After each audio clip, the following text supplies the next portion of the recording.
उन लोगों ने वो कथित वो गोरक्षा दल वाले हैं या कौन हैं, उन्होंने उस बच्ची पर फायर कर दिए।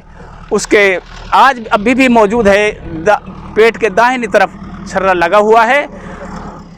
अब रात के टाइम इस तरह से हमला होना, ना उनके साथ कोई पुलिस है ना कुछ है, और हमारे गांव में कोई क्राइम भी नहीं है, कोई किसी किस्म का ऐसा मामला नहीं है, फिर भी इस तरह से क्यों आतंक मचाया जा रहा है।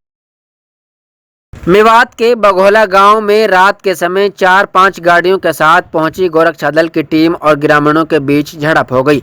ग्रामीणों का आरोप है कि रात को गोरक्षा दल के लोगों ने दिल्ली मुंबई एक्सप्रेसवे के नीचे बसे बघोला गांव के सोते हुए इकलौते परिवार के सदस्यों पर फायरिंग कर दी, जिसमें एक गोली 13 वर्षीय लड़की के पेट में जा लगी। शोर शराबे की आवाज़ सुनकर जब गाँव के लोग जाग उठे तो गोरक्षा दल के लोग मौके से फरार हो गए। बताया जा रहा है कि बघोला गांव से एक दिन पहले रवा गांव में भी गोरक्षा दल और ग्रामीणों के बीच झगड़ा हुआ था, जिसमें गोरक्षा दल की टीम का सदस्य भी घायल हुआ और कुछ ग्रामीणों के भी चोटें आई हैं।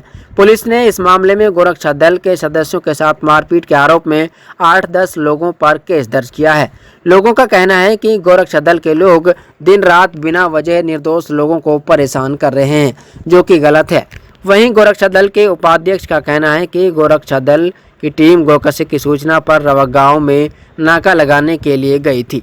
जब वह गो तस्करों को पकड़ने के लिए नाका लगा रहे थे तो रवा गांव के कुछ लोगों ने इकट्ठा होकर उनके ऊपर हमला कर दिया और उनके साथ मारपीट की गई। उन्होंने कहा कि इस हमले में एक युवक की हालत नाजुक है, जिसे पीजीआई भर्ती कराया गया है। उपाध्यक्ष ने बताया कि इस हमले को लेकर उन्होंने एसपी से भी मुलाकात की है, जहां से उन्हें आरोपियों के खिलाफ सख्त कार्रवाई करने का आश्वासन मिला है। देखिए रिपोर्ट। रात को करीब 2:30-3 बजे की बात है। इधर जो ये घाटा शमशाबाद का जो कट है, इधर से करीब 7 गाड़ियां उन लोगों की आई जिन्होंने अपने आप को कथित गोरक्षा दल भी कहते हैं या कुछ और बजरंग दल वगैरह जो भी कुछ कहते हैं, वो यहाँ आए। और यहाँ पे जो झोंपड़ी आपको दिखाई दे रही है, ये फखरू नाम के एक लड़के की है। उसका परिवार इसी में रहता है और उसने अपने बच्चों की आजीविका चलाने के लिए यहाँ पे एक ठंडा पेय कोल्ड ड्रिंक वगैरह का काम कर रखा है। तो यहाँ पे इस जगह पर सड़क के किनारे उसने अपने 2 डाले खाली बोतलों के रखे हुए थे। यहाँ पे वो लोग आए, उन्होंने वो गाड़ियों से उतरे और उन्होंने वो खाली बोतलें लेकर इस झोंपड़ी की तरफ फेंकनी शुरू कर दी। इस झोंपड़ी में जब वो फखरू सो रहा था, उसकी नींद खुली और उसने देखा कि हमला हो रहा है। अपने बच्चों को उसने बिस्तर से ढका ताकि ये इनकी बचाव हो जाए। शोर सुनकर उनकी एक 13 साल की लड़की, वो इस पड़ोसी अपने दादा के पास यहाँ सोई हुई थी, वो भी शोर सुन के बाहर आई और उन लोगों ने वो कथित वो गोरक्षा दल वाले हैं या कौन हैं, उन्होंने उस बच्ची पर फायर कर दिए। उसके आज अभी भी मौजूद है, पेट के दाहिनी तरफ छर्रा लगा हुआ है। अब रात के टाइम इस तरह से हमला होना, ना उनके साथ कोई पुलिस है ना कुछ है, और हमारे गांव में कोई क्राइम भी नहीं है, कोई किसी किस्म का ऐसा मामला नहीं है, फिर भी इस तरह से क्यों आतंक मचाया जा रहा है, ये मैं समझता हूं कि ये आतंक है और मैं इसकी घोर निंदा करता हूं। प्रशासन को भी चाहिए कि इस तरह के मामले में संज्ञान ले। रवा गांव की जो घटना थी, हमें भी कल सूचना मिली और उसी सिलसिले में आज जो है कि 9 में मेरा आना हुआ कि हम जाके देखें कि ये क्या घटना है और इस तरीके का जानलेवा हमला हुआ है, उसके पीछे क्या कारण थे। उस बच्चे से भी मिल के आया हूँ मैं हॉस्पिटल में, उनके स्वास्थ्य का भी हालचाल जाना है और उस सिलसिले को लेके हम आज जो है कि एसपी साहब से भी मिले हैं और उसकी विस्तृत जानकारी एसपी साहब जो है कि ले रहे हैं। कुछ अभी तक अरेस्ट नहीं हुए हैं, जिन्होंने हमला किया है वो बहुत जल्दी ही अरेस्ट होंगे।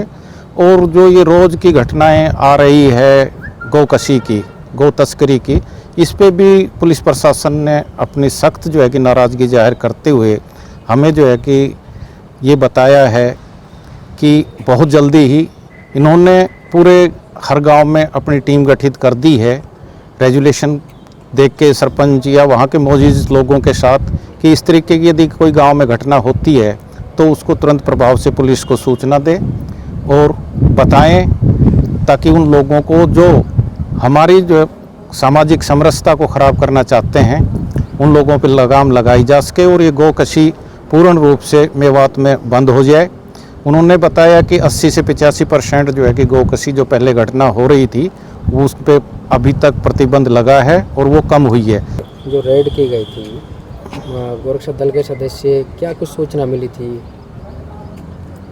जैसा मुझे पता चला है वो रेड करने के लिए नहीं गए थे, वो नाका लगाने की अपनी तैयारी कर रहे थे और वो उनको पहले से ही कुछ शंका थी जो लोग बाग इस कार्य में लगे हुए हैं और उन्होंने वहाँ रोड पे ही उसके नाके के साथ में ही नीचे अपनी मोटरसाइकिलें आगे लगाई बता रहे हैं और उन पे हमला किया है और उस पे काफ़ी चोटें हैं। चोटें देखने से पता चल रहा है कि वो अपने तरीके से उसको मार के ही चले गए थे, लेकिन उनकी जो है कि अब वो जैसा लग रहा है उनसे बातचीत हुई है, हमें लग रहा है कि वो खतरे से बाहर है। तो इस मामले में फायरिंग वगैरह भी हुई है?